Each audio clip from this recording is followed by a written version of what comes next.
என்னது சூனிய பொம்மை? வெறும் 800 ரூபாய்க்கு தராங்களா? ஆமாங்க.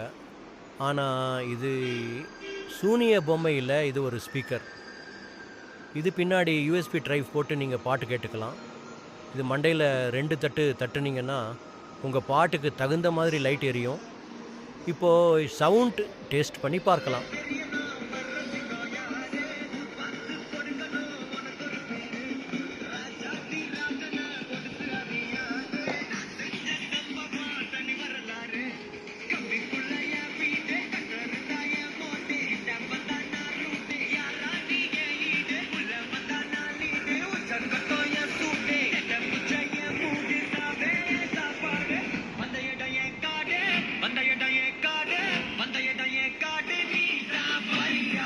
இது கூடவே டைப் சி சார்ஜரும் கொடுத்துருவாங்க. இது 5 கலர்கள் இருக்கிறது நம்ம சாஸ்தா மொபைல்.